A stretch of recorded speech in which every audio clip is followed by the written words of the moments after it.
Ladies and gentlemen, welcome back to the Lewis Basketball Network. It is your boy Lewis, and I'm back with another one. Had to do this one really quick. I'm actually going to do another video right away. This one is going to pertain to, yes, it's going to be, not this one, I'm sorry. The next one is going to pertain to Stephen Jackson. Oh my God, you're going to love my comments and thoughts on that one. So Jared Dudley on Bleacher Report, talking about Ben Simmons and talking about what you do with Ben. What he said about Ben Simmons was, Ben is a great player, but not great in terms of overall greatness. He said he's a great player in transition. Did you guys notice how much Ben Simmons was attacking the rim in game 2? Now you could say to yourself, Lewis, it's smart because you want to get the points, easy paints in the paint. But what did Jared Dudley say after that? He said that when you extend them beyond the paint and you don't let him drive to the basket, he's a below average player. I can't lie. Jared Dudley is speaking the truth on that. Because if you guys saw my last video, I said Ben Simmons is afraid to shoot the ball. And then I said how Russell Westbrook shoots the ball too much because of how they're walking triple-double stat stuffers. It's the truth. That's not hate. That's the truth. So Jared Dudley said if you take away his transition game, he's a below average player. It's kind of like what I said about LeBron James. LeBron James is one of the greatest to ever play. But when you look deep into his numbers, he shoots a ridiculous percentage from 0 to 3 feet. Now, it's smart to drive to the basket, but do you have other skill sets, other parts of your game? When you extend LeBron, and I said this, when you extend your defense, push him, extend him, LeBron is not the same player. He's either average or below average when it comes to shooting the basketball beyond that. Because as much as LeBron has improved his shooting, he's still going to take the ball to the basket. And he always looks for mismatches, which is one thing, and one thing, it's smart. But then it's like, what other things can you go to when those things get taken away? Like, for one, about your athleticism. Like I say that with Russell Westbrook. Well, how is he going to ever change his game when his athleticism is gone? And here's the problem. And I heard Jason Whitlock, and I heard Jim Jackson, and I heard Chris Haynes, and I heard Marcellus Wiley talk about this in terms of, will Russ ever mature as a player? See, here's the thing. Russell Westbrook will mature as long as there's a coach that is going to force him to mature.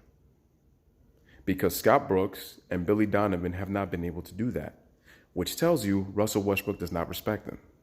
He does not respect them. Do you think if Russell was coached by Pat Riley that he would be getting away with taking the amount of shots that he does or plays with that low-level IQ? No. Phil Jackson? No. Greg Popovich? No. Avery Johnson? No. Let's say a guy like, if he was still alive, like Chuck Daly, Eric Spoelstra. Would he be doing? No, he would not be doing that. He would not be doing that. And that's what I'm saying with Brett Brown. Ben Simmons is going to need a coach that is going to tell him, you need to change your game. You need to develop your game. Because you can't rely on that your entire career. Because at some point, what you used to be able to do in your young years, you're not going to be able to do it in your older years. You have to diversify your game. You got to adjust. You have to try to get better, add things to your game, become a better all-around player. And that's why I said that Brett Brown is not the coach for Ben Simmons. Because Ben Simmons and Russell Westbrook, they are allowed to play their game and not being told what to do. And as long as they're not being told what to do, they're going to get away with playing that style.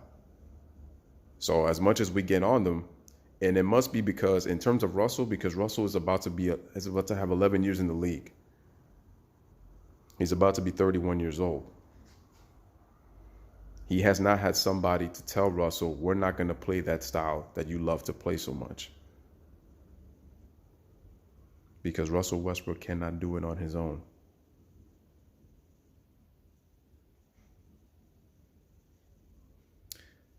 And ladies and gentlemen, that's the issue.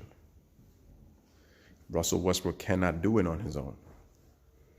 He's not able to look at himself and be able to change. I know Whitlock was trying to say, you have the ability to correct. But Jim Jackson is absolutely right. Some people don't have the ability to change on their own. They need life coaches. And Russell Westbrook has not had a life coach to tell him You can't play like this and expect to win. That's why I continue to say that, oh, you're a Westbrook hater. He's doing everything he can for his team. You're not looking deeper into why he doesn't win.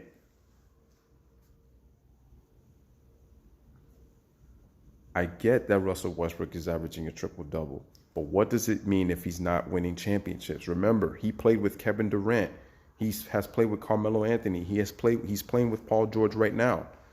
I just said last video, Kevin Durant leaves. Oh, Kevin Durant was the problem because he didn't tell Russell Westbrook that he was going to leave. When Kevin Durant said the organization catered to Russell Westbrook. Russell Westbrook's whole career, he has never been held accountable. Just like when we talk about with LeBron James, when he has shortcomings, when he clearly is the reason why things happen, when there's certain situations when you be like, oh, it's LeBron's fault, his fans and the 3-6 Mafia never hold him accountable, so he gets away with it. And Ben Simmons right now in year 2, which really is year 3, Mr.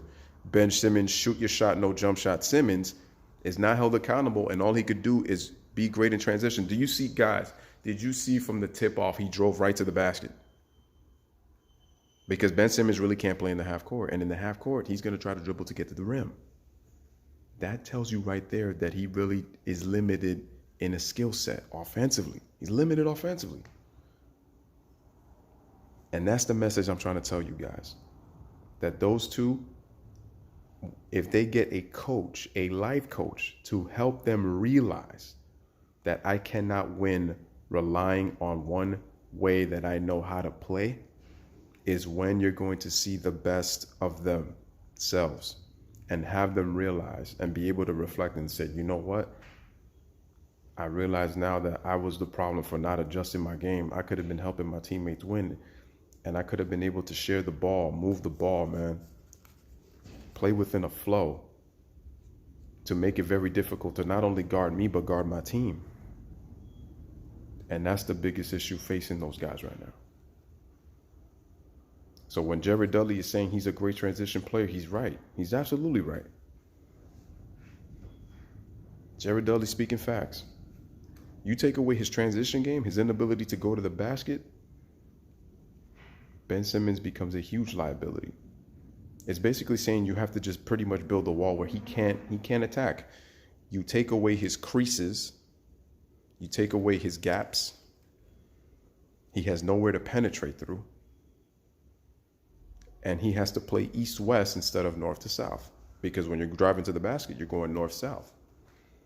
When you're moving left to right, you're going east-west. So Jared Dudley is speaking the truth. And that's why Ben Simmons is going to get exposed again. And I don't see the Sixers going far. I still got them beating the Nets, unless the Nets can prove me otherwise and get them in an upset. I said this is the one thing that could upset them. And I said, don't sleep on Brooklyn. Don't sleep on Brooklyn. Don't sleep on them. But yeah, Jared Dudley's telling the truth, man. But once again, this is Lewis with another one. Let me know what you guys think in the comments. I'm going to make another video right up and away. Bless up. One love. Peace. Thanks for watching, guys.